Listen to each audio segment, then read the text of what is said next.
Out my ducks, welcome back to the Hermit's Cave. Hope everybody's doing okay. I'm just going to light some incense. I was going to say what day it is, but I don't know when these videos are going up, so I'm not going to say what day it is. Plus, videos that we do are up forever, aren't they? So does it really matter what day it is? But anyway, I hope everybody's week is going well. I just got home from work and there is a video scheduled to go up in the next 5 minutes or so, which is on the beautiful Ancient Orem Tarot, which I'm loving. I'm going to have a pot of tea, well, some tea, because it has been a day. So I'm going to have a nice cup of tea. Try not to get any where I'm going to put cards and things. There's nothing nicer, is there, than coming home and having a nice cuppa. Oh, and that really hits the spot. So, let's have a look at Fairy Tale Tarot by Lisa Hunt. Wow, what a journey with this deck. So when I discovered the YouTube community, this deck was just going out of print and I didn't manage to get one. Well, actually, it's not strictly true. I did find one and I ordered it, and when it arrived, it was a bootleg copy. I threw it away. It was little. It was like paper. It was dreadful. I know bootleg copies are getting more and more sophisticated now, but back when I got this, it was awful. Resigned myself to the fact that I'd probably never own it because it had gone out of print. And then we heard that there was a Kickstarter, which at the time I decided not to back. And I think I decided not to back because I heard that it was going to go mass market. And particularly with it being US games, I love US games decks. I love their card stock. So I just knew that it would be a fantastic version. So Fairy Tale Tarot by Lisa Hunt is back. And I know it's been out in America for a while. It's not out in the UK until April. We're now in February. So there's a couple of months before this is released over here. I did try and pick this up when I was in the US in December, but nobody had it in stock. Everywhere I went, Barnes & Noble, Namaste, the two Namaste shops that I went to, and also the Enchantments, none of them had it. So it has been sent to me by Cheryl from Oneness Emporium. And we did show a couple of cards from it when we did our tarot talk on Saturday, Spotlight. Information on this deck and the Oneness Emporium will be in the description under the video with a link to Cheryl's shop, Oneness Emporium, where you can get this. And as always, if you use the code Hermits10, which is here at the bottom, then you can have a further 10% off for your loyalty to this channel. All right, so Fairy Tale Tarot Deck and Guidebook. When we hear the words once upon a time, we are magically transported to a faraway land of enchantment, a timeless realm of wondrous fantasies and infinite possibilities. Presenting mystical tales from around the world, Fairy Tale Tarot invites you to embrace the universal wisdom shared by enduring characters and timeless archetypes. And that's what I love about fairy tales. Please never get too old that you can't enjoy a fairy tale from time to time. I still love to read Hans Christian Andersen, and because fairy tales are so much more. If you think about why we tell children fairy stories, I suppose it's the same as like the Bible having parables and things like that, isn't it? There's life lessons in there. There's morals. You know, I mean, it can be a bit cliche, good versus evil and all that. And, you know, we don't need females don't need a knight in shining armor to save them. But all that aside, there is some fantastic tales of morality as well, and life lessons in there. Their struggles, successes, and growth mirror our own experiences and teach us profound life lessons. When we see ourselves in the cards, we establish greater awareness of ourselves. And I think that applies for every tarot deck, really. And, you know, maybe I'm called woke, but I embrace that. I'm thinking of having a t-shirt printed with I am woke on it, because I don't think there's anything wrong with being awake. But, you know, I've kind of lost my trail of thought now, what I was going to say. Yeah, it's gone. Isn't that terrible? I was going to go down. Why was I going to say something that sounded woke? When we see ourselves in the cards, that was it. Yeah, you know, I've said many times when talking about inclusion and how important it is that we see ourselves in the cards, whoever we are, from whatever walk of life. Whether we're from a marginalised group or not, it's important to see ourselves and have representation, because when you feel included in something, then, you know, the cards have more impact. And, you know, the tarot is 78 expressions of life, if you like, isn't it? Beautiful kind of lilac on the inside. I like these sturdy, compact two-part boxes from US Games. We have a little book here, which has 155. That's not how I imagine Lisa Hunt to look. Thought I'd seen her somewhere, but there you go. There's no images. It is the font, but as you see here, you get where the story is taken from. So here we have the Princess of Swords, and it's Thumbelina. The culture is Danish, so the origin of, I think that's Hans Christian Andersen, isn't it? Tom Thumb and Thumbelina. Keywords, bravery, facing challenges, incisiveness, and then the symbols and meaning. So what I love about this, it describes the card. The bird and girl fly through mists. So it's telling you what's happening. So that's what you get all the way through. Prince of Cups is the Frog Prince. Culture is German. So I might leave this out as we go through so we can have a look at the cards. As I mentioned, sturdy box. These are the backs. In fact, let's bring the camera down now. So here you see the backs, which are beautiful. There's these golden keys, very ornate. They are reversible.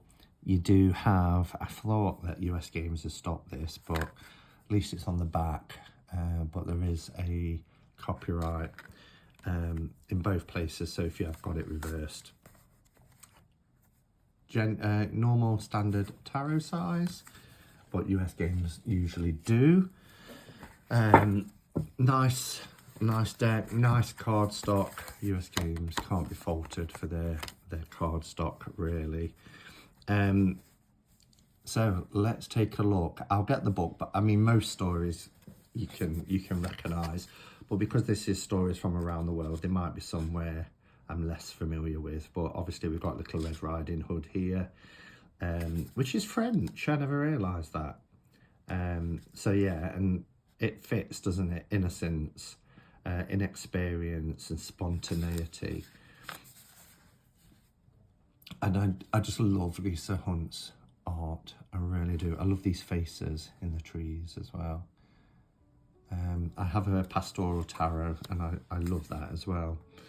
So this is the Thunder Dragon. So I'm not familiar with that fairy tale, but that's our magician opening a box. It looks like Pandora's box is being opened, doesn't it? And the sorceress, rather than the high priestess, is the Lake Maiden. It's beautiful.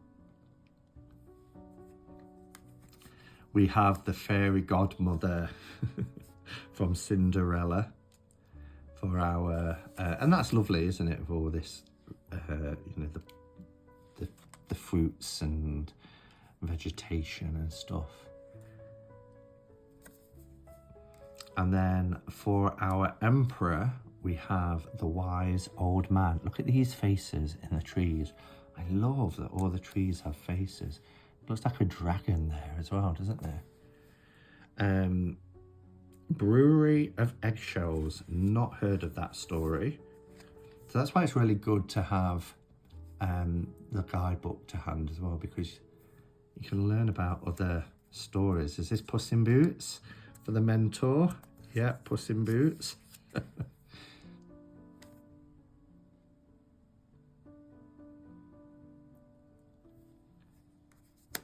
And then we have the Lovers, which is Jorinda and Joringal, which is German. I don't know that story.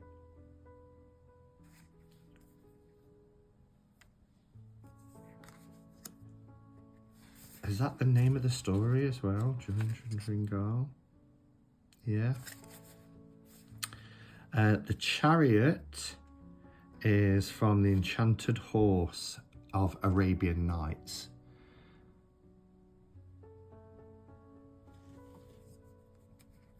I'm going to move the incense again because it gets too much, this smokeless incense. And then we have courage rather than strength. And this is Little 1 Inch, which is a Japanese fairy tale. These remind me, with it being fairy tales as well, these remind me of my old Ladybird books. I mentioned them a few times, but I loved Ladybird fairy tale books. I wish they'd re-release them all. Our Hermit is the Wood Fairy, which is a beautiful card, isn't it? Look at the little lamb.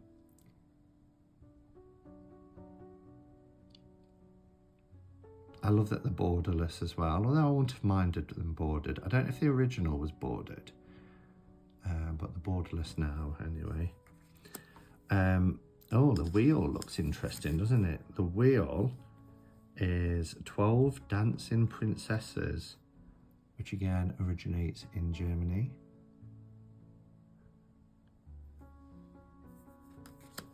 Justice.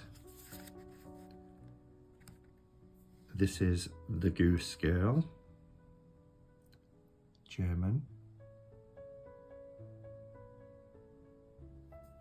There's so many. I know this is Rapunzel, and this isn't this great for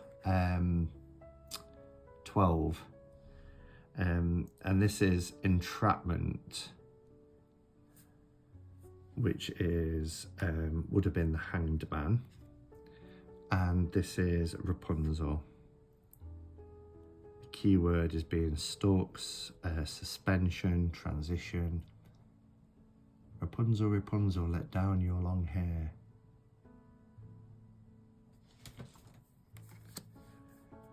We have Transformation for the Death card. And I'm sure you'll all recognise this is Beauty and the Beast. Look at the spirits in the background.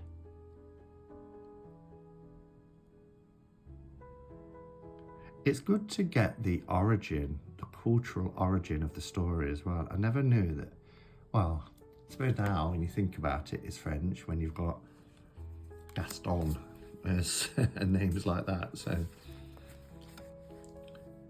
here we have Temperance, the Water of Life is the story. And then Temptation rather than the Devil. I mean, there's so many devil cards you could have had really with fairy tales, isn't there? But I like that they're focusing on the aspect of temptation. And this is Bluebeard. Well, that's not Bluebeard. The story is Bluebeard. And then we have Deception, the Emperor's New Clothes. Now, this would have been the Tower. So this is keywords that are associated why they've chosen the Emperor's New Clothes, the Tower, is because of disaster, breaking illusions, and revelation.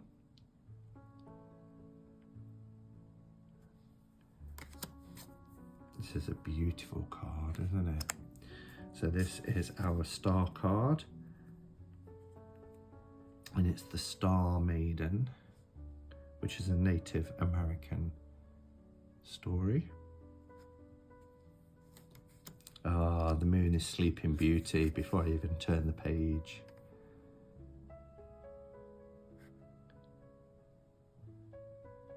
Going within, dreamtime, illusions. Beautiful moon card for Sleeping Beauty. And then we have our Sun card. And the Sun card is the Three Animal Kings. I'm not familiar with that one. It's a Spanish origin. No, it's not. It's Italian, sorry.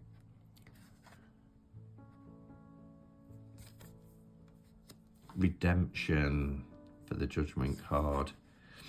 And we have the Ugly Duckling. There once was an ugly duckling.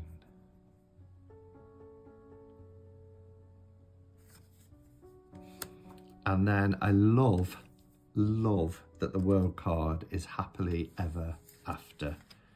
Isn't that fantastic? Look at that. Happily Ever After. The story is the castle. And the culture is universal. Wholeness, self-awareness, integration, etc. All right, so the courts are ordered a little bit differently. So we have Queen, King, Princess, and Prince. And then we go through the aces, etc. Make sure, I mean, they're not numbered. So again, I wouldn't get too hung up on that if you don't like the ordering, because once these are shuffled, they're just what they are. They're not numbered. Because court cards generally aren't. Let me just top up my tea before we do the minors.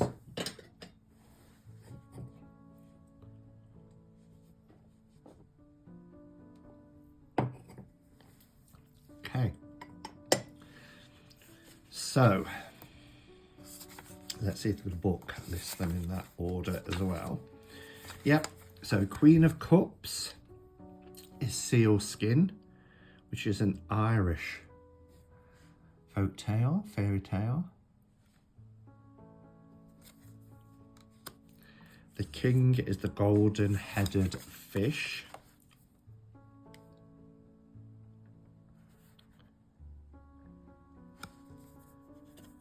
The Princess is the Little Mermaid.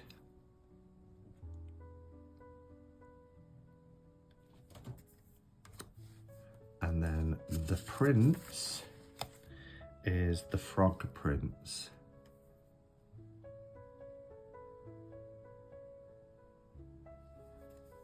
Kissing a few frogs to get your prince. Oh, look at that for the ace. So the Ace of Cups is the Snake Prince, which is an Indian story. You would have thought that he used the Snake Prince as one of the courts, really, but Two of Cups, brother and sister.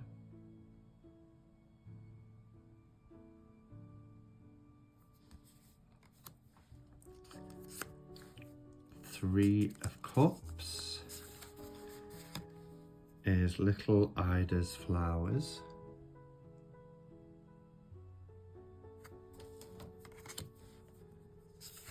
Four of Cups is the sea, Why the Sea Moans.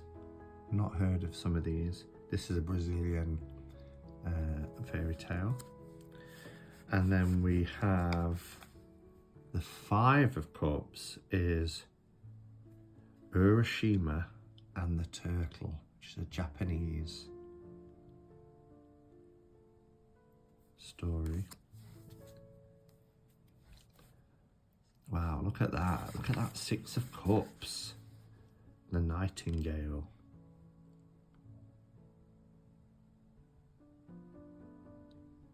Look at that bird through the window.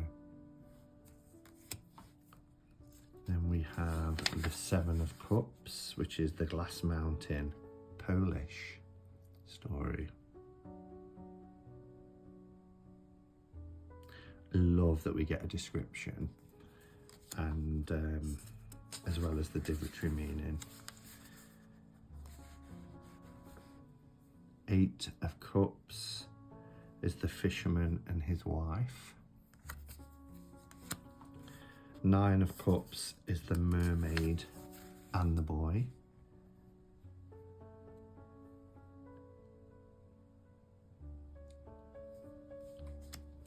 Ten of Cups is the girlfish. All very water-based, as you'd imagine with the cup suit. And then we go into our swords. The tongue-cut sparrow.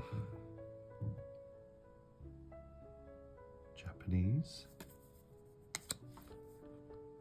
The King of Swords is How Raven Brought Light to the World, which is an Inuit story. I love that. You can almost see the spirit in the background as well. Look at that. Oh, this artwork is fantastic.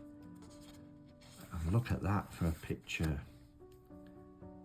This is Thumbelina, as our Princess of Swords. So I will read, because it's nice to read one card, just so you get an idea of what you get. So, story is Thumbelina. The culture is Danish. Keywords: bravery, facing challenges, and symbols and meaning. The bird and girl fly through mist, leaving their troubles behind. The girl holds the sword, thus directing her energies towards new pastures. Her hair flows with the wind. So it's really describing the exact scene in the cards, isn't it? Suggesting freedom and liberty. Her dress is decorated with gold embroidery, denoting growth and continuation. The swallow is an auspicious symbol of hope and renewal. It glides over the waters of the unconscious, where dreams and collective myths flow. The sun represents illumination and intuition. And then you get your card meaning. The princess encourages us to go for it. Summon up your strength and plow through perceived obstacles and with confidence and bravery. Embrace the energy that has encapsulated your being and take advantage of a situation that will deliver you from conflict. So that's what you get as a write-up.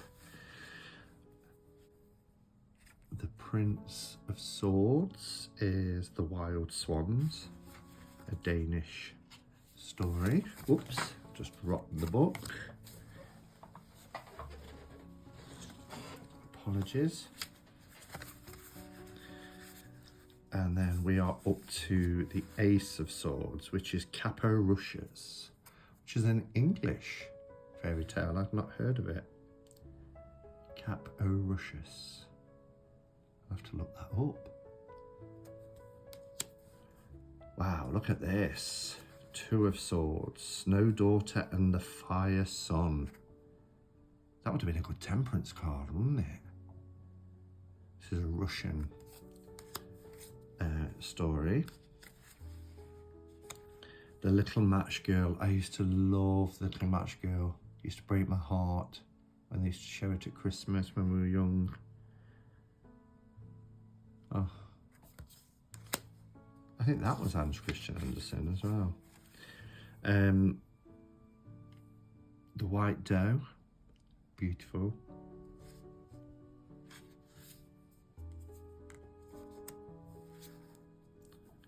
The Fairies of the Mountain of the Moon. It's a Hindu story. Wow, look at this. This is Snow White, isn't it? Yeah, Snow White and the Seven Dwarfs. Wow, look how the Seven Dwarfs are in the rocks as she lays in her glass coffin. As well as, obviously, you've got the seven carrying it, but they're also represented in the rocks. This is the Billy Goat's Gruff. I used to love this story. If I can find it. Oh, there's lots written for Snow White. The Three Billy Goats Gruff. Yeah.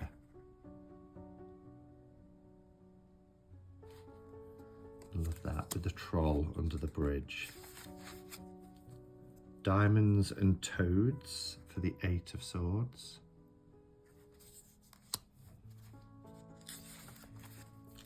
Nine is the Moss Green Princess, an African story. The Flying Trunk for the Ten of Swords.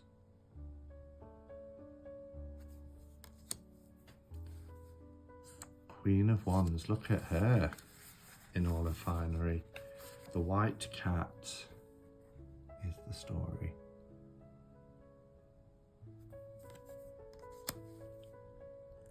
The King of Wands is Aladdin, Arabian Nights,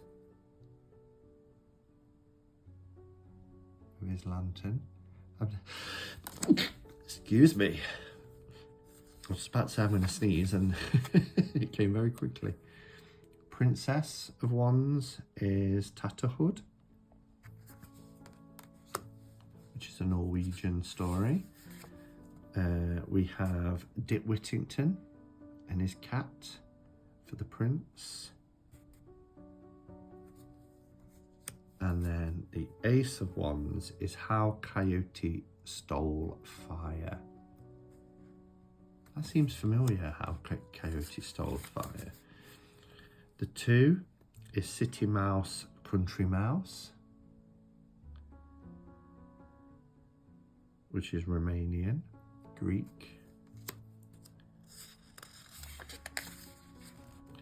The Three is Hock Lee and the Dwarves, a Chinese story.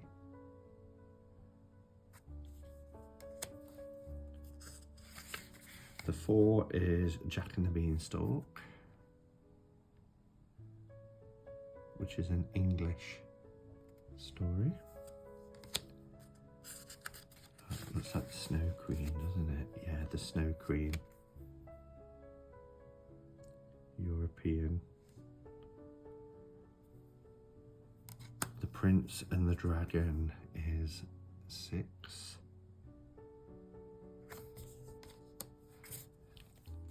And then we have 7, which is Hansel and Gretel.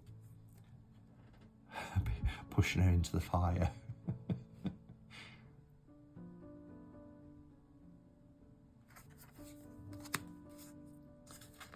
And then we have the 8 of Wands, the 3 princes and their beasts.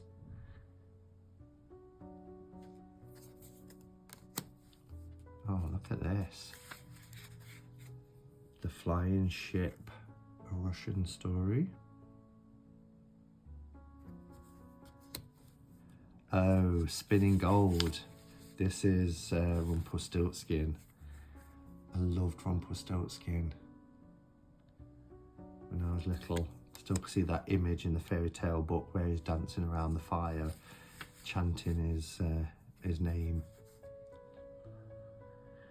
The Summer Queen for the Queen of Pentacles. Love this. So we have the Summer Queen, which is a Canadian story, and then we have the Frost King, which is a Russian story. Summer Queen and Frost King. This is Princess and the Pea, another favourite of mine.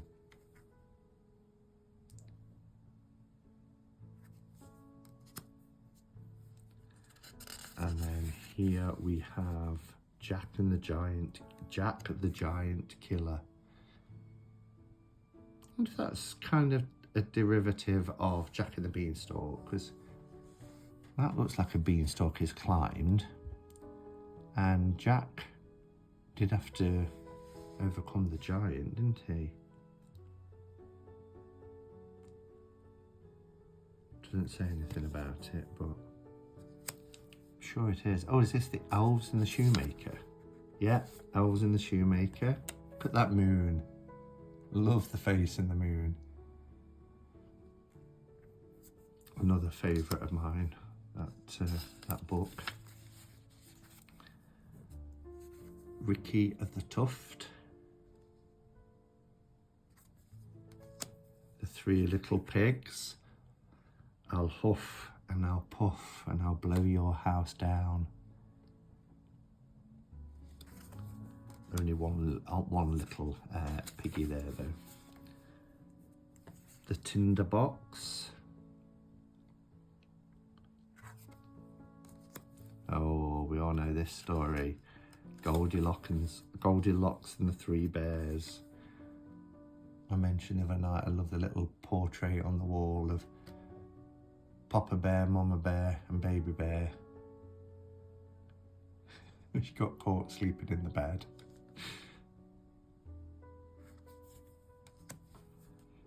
And then we have the 6, which is, oh gosh, don't know if I can, it's a Maori, Kahukarara? Kahuku, I can't even say it. Kahukura.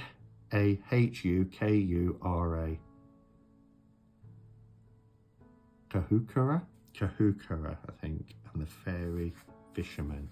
Not one I'm familiar with, clearly. And then here we have the Golden Goose.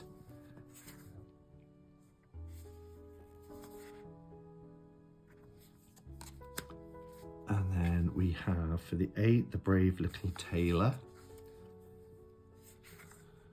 Again, I'm loving the faces in the trees. That seems to be a theme with this deck, doesn't it? The Boy and the Dancing Fairy.